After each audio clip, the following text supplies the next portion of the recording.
Money was meant to give us freedom. euro. This economic crisis is like a cancer. Governments don't rule the world. What is the money behind the money system?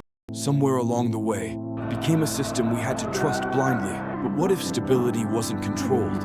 It was created by design. That's the idea behind Stabolut, a living layer of finance, where real assets meet code, and trust isn't promised, it's proven. No noise, no hype, just stability that moves as fast as the world does. At the center of it, Eneko Knorr, a founder rewriting what it means to feel safe with your money. Because the next revolution in finance won't be about volatility, it'll be about balance. This is Eneko Knorr here on the Yellow Podcast.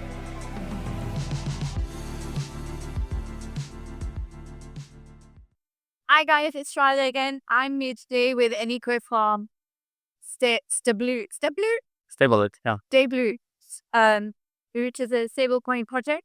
So really excited to have you here today. Thank you for making time. Thank you. It's a pleasure.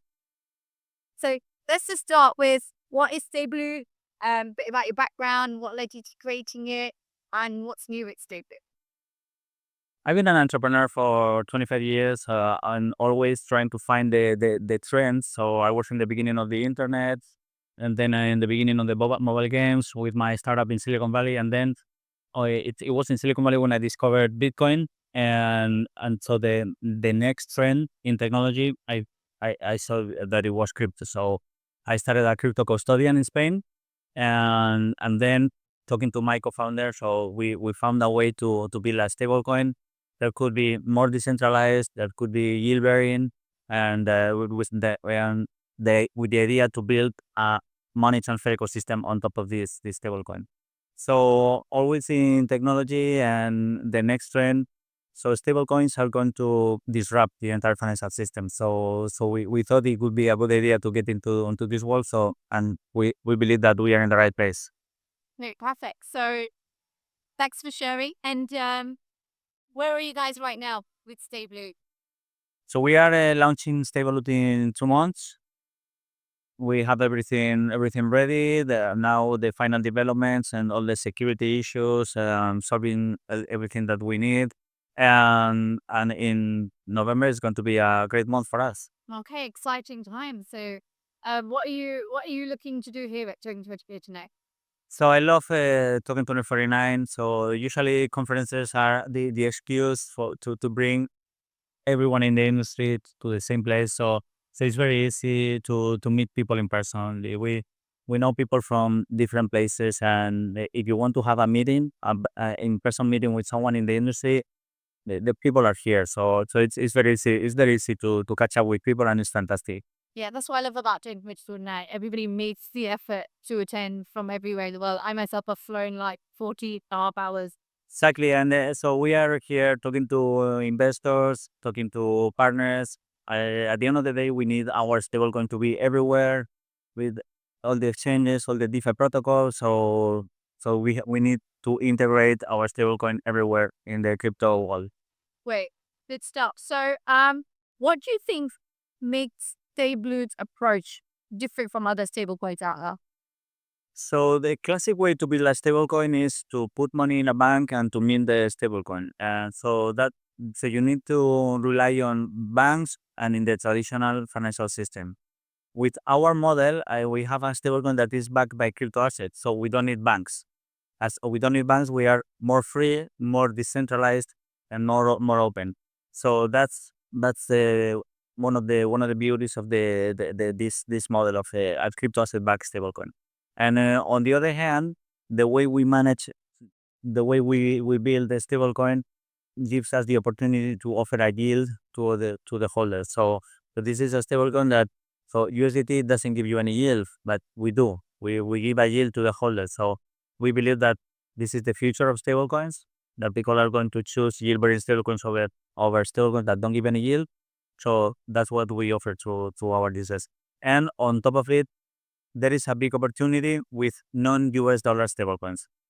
So US dollar stablecoins are today 99.9% of the market, which doesn't make sense because half of the world works with currencies other than US dollar. So we believe that there is an opportunity there to build stablecoins in euro, yuan, yen, and so on.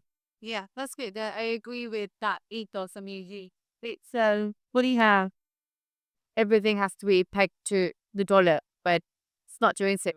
Anyway, aha, the dollar is gave us like to something else. So, it's interesting that yours is yield generating. So, it's how do you generate and maintain the sustainable yields there for your users for?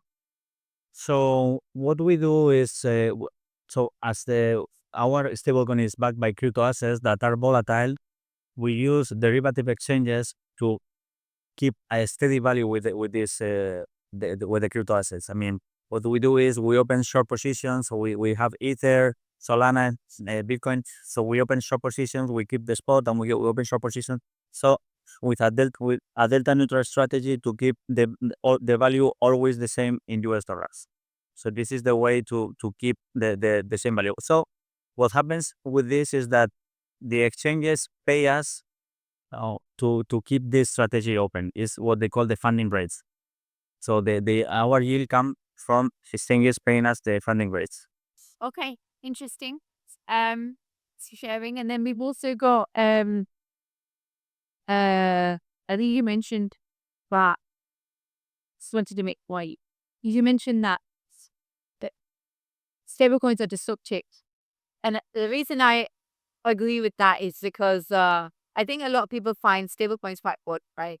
Because they don't have that volatility in excitement, and you don't really need. There's some people I guess go they feel like they need to use them or whatever. But when I first bought my first Bitcoin, probably 2016, I remember I was really, really fixated in the fact that the Bitcoin is great, but there needs to be something stable for me to like switch this into. And I started to write articles actually back then about how stable coins are going to be the gateway to sponsorship. Back then. So that's very interesting. Yes, that's very interesting, and that's what happened. So Bitcoin was invented for people in countries like Venezuela, Turkey, to have access to or to escape from the financial system from a local currency with a hyperinflation. From, but, but Bitcoin has been always so volatile. So what happened in the last few years is that people, instead of holding Bitcoin, people are holding stablecoins. So from the perspective of a crypto anarchist, it's just someone that wants the crypto to take over the world. So it doesn't make sense. So people don't want to think about the US dollar. But the thing is that people understand US dollars. And that's why in Argentina, Venezuela, people are like 30% of the population, even grandmas, are using wallets with stablecoins. And because that's the way for them to operate and to be able to manage their funds outside the traditional financial system. So that's the thing. So today people are using stablecoins instead of using Bitcoin to preserve their assets. I think it doesn't sit well with some people who are, you know, Bitcoin nuts and less so big been in the beginning, they've been in this space since the beginning because uh it's kind of like said it's like it goes against what they for, but what it is for, the point is for.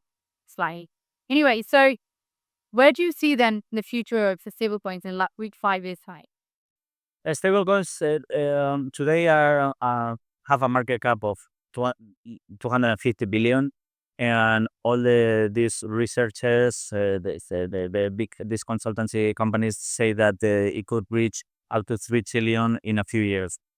I think that it's gonna be even bigger because the stablecoins have gone down from the biggest use case in crypto to to being something that is going to be a big part of the traditional financial system. So when I tell I have friends, of course, that they don't like crypto. When I tell friends in the traditional finance that you can transfer 100 million from Japan to Canada in 3 seconds with a cost of 2 cents, they don't believe it. This is that's crazy. So stablecoins are going to disrupt international transfer, SWIFT, payments, so are going to be totally disruptive. So, in my opinion, the growth of the stablecoins is going to be huge in the next few years. And what I see is stablecoins in currencies other than the US dollar are going to grow, and in my opinion. And another trend is that this is JP Morgan said that yield bearing stablecoins could grow to catch up to 50% of the market because people are going to switch yield bearing options over stablecoins that don't give any yield. So those are the trends that I see for the next few years. Yeah, so it's funny that you said, I mean, I agree with a lot of what you say, and I think it's because of the growth of the stable coins in such a short time, and there being so many, and not just that, like you said, there's $250 billion dollar market cap, so it is grown so quickly. But also, all these countries are now, a lot of countries are coming out and saying that they're going to return stable.